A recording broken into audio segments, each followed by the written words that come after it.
والصلاة والسلام على رسوله الكريم أما بعد فأعوذ بالله من الشيطان الرجيم بسم الله الرحمن الرحيم فلا وربك لا يؤمنون حتى يحكموك فيما شجر بينهم صدق الله مولانا العظيم وصدق رسوله النبي الأمين الكريم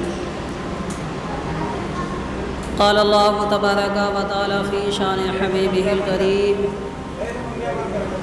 إن الله وملائكته يصلون على النبي يا أيها الذين آمنوا صلوا عليه وسلموا تسليما سب پڑھیں اللہم صلی علی سیدنا و شفیعنا مولانا محمد وسلم صلو علیہ وسلم صلاۃ و سلام علیک یا رسول اللہ صلی اللہ تعالی علیہ وسلم۔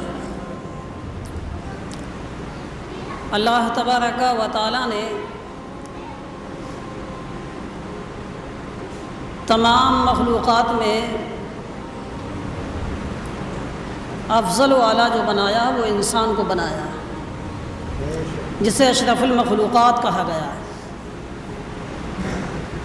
اور اللہ تعالیٰ نے انسان کو علم دیا، عقل دی، اور اللہ تعالیٰ کی دی ہوئی عقل اور علم سے اللہ تعالیٰ کے بندے نے ایسے کام انجام دے دیے جسے دیکھ کے دنیا حیران کہ یہ اس نے اپنی دماغ سے کون سی چیز بنائی۔ کمپیوٹر کو جب انسان دیکھتا تو کہتا واہ کیا چیز بنائی ہے انسان نے۔ ہوا میں اڑنے والے طیارے کو جب انسان دیکھتا ہے تو نہ اس کے لیے زمین پہ کوئی سڑک ہے، آسمان کی بلندیوں میں اڑتا ہے، انسان دیکھ کے واہ واہ کہتا ہے۔ در حقیقت یہ کامیابی جو انسان کو ملی ہے وہ اس کی اپنی عقل، اپنے علم سے نہیں، بلکہ اللہ تعالیٰ کا اس پہ فضل ہے کہ اس بندے کو اللہ تعالیٰ نے عقل بھی دی اور علم سے بھی نوازا، جس کی بدولت اس انسان نے ایسی چیزوں کو بنا دیا کہ دنیا والے دیکھ کے اسے واہ واہ کر اٹھتے ہیں۔ انسان کو اللہ تعالیٰ نے اشرف المخلوقات بنایا اور اسے اشرف کام کے لیے پیدا کیا، اور اللہ تعالیٰ نے انسان کو مجبور نہیں بنایا، بلکہ اللہ تعالیٰ نے انسان کو اختیارات دیے۔ یہ اپنی مرضی سے چلتا ہے، پھرتا ہے، کھاتا ہے، سوتا ہے، جاگتا ہے۔ جب یہ چاہتا ہے تب جو کام کرنے میں لگ جاتا ہے، تو گویا سمجھ میں آتا کہ اللہ تعالیٰ نے انسان کو مجبور نہیں بنایا کہ بس تمہیں یہ کرنا ہے یہ نہیں کرنا ہے، بلکہ اللہ تعالیٰ نے اسے اختیار بھی دے دیا ہے۔ بندے زندگی ہم نے دی ہے، سانسیں ہم نے عطا کی ہیں، لہٰذا تم ہماری دی ہوئی عقل سے اور ہماری دی ہوئی زندگی میں کیا کام کرو گے، یہ بندہ جو کرے گا وہ اللہ تعالیٰ اسے دیکھتا ہے۔ اب جب انسان کو اللہ تعالیٰ نے کسی کے گھر میں حاکم بنا دیا، کسی کو اللہ تعالیٰ نے انسان کو، اپنے بندے کو اپنے ایک ملک کا حاکم بنا دیا، اور کہیں اللہ تعالیٰ نے کسی کو وزیر بنا دیا، کہیں وزیر اعظم بنا دیا، یہ سب اللہ تعالیٰ کی عطا سے ہوتا ہے، اور یہ سب اللہ تعالیٰ جس بندے کو چاہتا ہے اسے عطا فرما دیتا ہے۔ اور اللہ تعالیٰ نے اس مخلوق میں سب سے افضل و اعلیٰ، سب سے بلند و بالا جس کا مقام رکھا ہے وہ رسول اعظم کہلاتا ہے۔ ہم اور آپ جسے ووٹ دیتے ہیں وہ وزیر اعظم بن جاتا ہے، وہ 5 سال تک کے لیے اس کی مدت مقرر ہو گئی ہے کہ 5 سال تک کرسی پہ یہ بیٹھے گا، مگر اللہ تعالیٰ جسے منتخب فرما دیتا ہے تو اسے ہمیشہ ہمیش کے لیے رسول اعظم بنا دیتا ہے۔ ہم اور آپ کے ووٹوں سے بننے والا، ہم اور آپ کے ہاتھوں سے منتخب ہونے والا ایک وزیر اعلیٰ بنے، وزیر اعظم بنے، مگر اللہ تعالیٰ اپنے نیک بندوں میں، خاص بندوں میں جسے چاہتا ہے تو کسی کو کلیم بنا دیتا ہے، کسی کو صفی اللہ بنا دیتا ہے، کسی کو روح اللہ بنا دیتا ہے، تو اللہ تعالیٰ کسی کو رسول اعظم بنا دیتا ہے۔ یہ سب اللہ تعالیٰ کے قبضے میں، اس نے اپنے فیصلے سے اختیارات بانٹ دیے ہیں۔ تو اللہ تعالیٰ کے رسول کو ہم حاکم مانیں گے، انہیں ہم صاحب اختیار مانتے ہیں۔ اللہ تعالیٰ نے اپنی خدائی میں انہیں صاحب اختیار بنا کر بھیجا ہے۔ میرے مصطفیٰ سورج کو جب چاہیں اللہ کے حکم سے تو اسے واپس بلا لیتے ہیں۔ ڈوبے ہوئے سورج کو میرے مصطفیٰ جب انگلی کا اشارہ فرما دیتے ہیں تو گویا سورج یہ کہتا ہے، اے میرے مصطفیٰ تم نے دعا مانگی ہے، حکم ہمیں خدا کا ہو گیا ہے، جب تک تمہارا حکم نہ ہوگا تو ہم واپس نہیں جا سکتے ہیں۔ اور کتنا اختیار دیا ہے، تھوڑی چیز کو میرے مصطفیٰ نے بارہا معجزہ دکھا کر زیادہ فرما دیا ہے۔ حضرت ابو ہریرہ رضی اللہ تعالیٰ عنہ صحابی رسول ہیں، آپ اصحاب صفہ کی جماعت میں سے ہیں۔ آپ کو ایک دفعہ ایسا ہوا، بھوک بڑی شدت کی لگی۔ آپ فرماتے ہیں کئی دنوں سے میں نے کچھ نہیں کھایا تھا، میں کھانے پینے کو مجھے کچھ میسر نہیں آیا، بھوک بڑی شدت کی ہے۔ میں مدینہ منورہ میں جو مسجد نبوی ہے اس کے پاس میں کھڑا ہو گیا، اس انتظار میں کہ کوئی آئے گا تو میرے مرجھائے ہوئے چہرے کو دیکھے گا، مجھ سے کلام کرے گا، وہ میری حالت سمجھ جائے گا، مجھے کھانا کھلا دے گا۔ لوگ آتے گئے، چلتے بنے۔ آپ فرماتے ہیں کہ میرے پاس ابو بکر صدیق رضی اللہ تعالی عنہ آئے۔ میں نے ان سے ایک آیت کے تعلق سے پوچھا، ذرا یہ بتائیں۔ انہوں نے نیچی نگاہ کیے ہوئے اس آیت کے تعلق سے مجھے بتایا اور آگے چلے گئے۔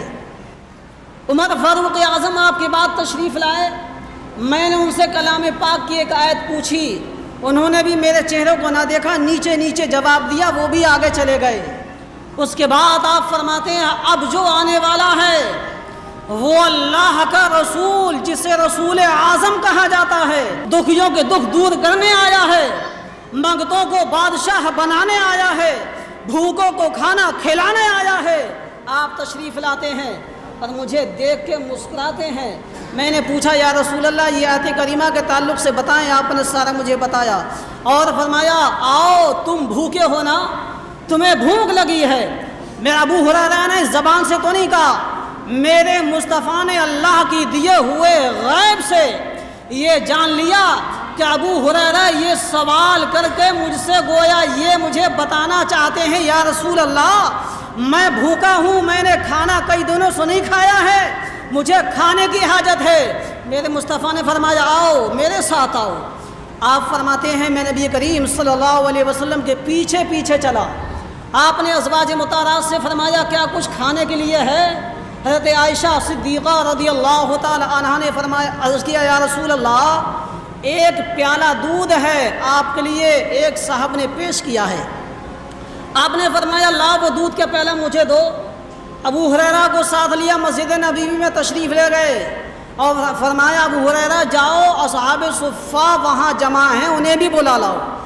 ابو ہریرہ کہتے ہیں میں سوچنے لگا ایک پیالہ دودھ ہے اور وہ 70 لوگ ہیں، ایک پیالہ دودھ ہم کتنے لوگ پئیں گے؟ اگر کاش مجھے تنہا مل جاتا تو میں شگمسیر ہو جاتا، میرا کام ہو جاتا، مگر حکم مصطفیٰ ہے، بلانے گئے، ان سارے لوگوں کو بلا کے لائے۔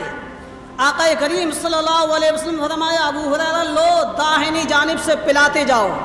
میں دل میں سوچتا گیا یا رسول اللہ یہ تو ایک ہی شخص پی لے گا، ایک پیالہ دودھ کی اوقات کیا ہوتی ہے؟ مگر آپ فرماتے ہیں خدا کی قسم جب پہلے صحابی نے پیا شکم سیر ہو کے پیا، میں نے دیکھا کہ ایک قطرہ بھی پیالے میں سے کم نہیں ہوا ہے۔ میرے دل کو تسلی ہو گئی، اب برکت ہو گئی ہے۔ میں نے اگلے کو پلایا، شکم سیر ہو کے پیا، یکے بعد دیگرے 10 20 50 60 70 صحابیوں نے پیا۔ پیالہ جو کا تو دودھ اس میں ویسے ہی بنا ہوا ہے۔ آقا نے فرمایا کوئی اور باقی بچا ہے؟ یا رسول اللہ میں اور آپ باقی رہ گئے ہیں۔ آپ نے فرمایا ابو ہریرہ لو تم بھی پیو۔ آپ عرض کہتے ہیں یا رسول اللہ لائیے میں پیتا ہوں۔ آپ فرماتے ہیں جب میں نے وہ دودھ نوش فرمایا تو میں نے شکم سیر ہو کے پی لیا۔ اللہ کے رسول نے فرمایا اور پیو۔ میں نے تھوڑا اور پیا، فرمایا اور پیو۔ میں نے تھوڑا اور پیا، فرمایا اور پیو۔ میں نے کہا اے اللہ کے رسول، اس اللہ کی قسم جس نے آپ کو حق کے ساتھ مبعوث فرمایا ہے، میرے پیٹ میں بالکل گنجائش نہیں ہے۔ اب آپ مسکرائے، شکم سیر ہو گئے؟ ہاں یا رسول اللہ میں شکم سیر ہو گیا ہوں۔ آپ فرماتے ہیں یہ پیالہ مجھے لاؤ۔ اللہ کی حمد و ثنا بیان کی، اللہ کا شکر ادا کیا۔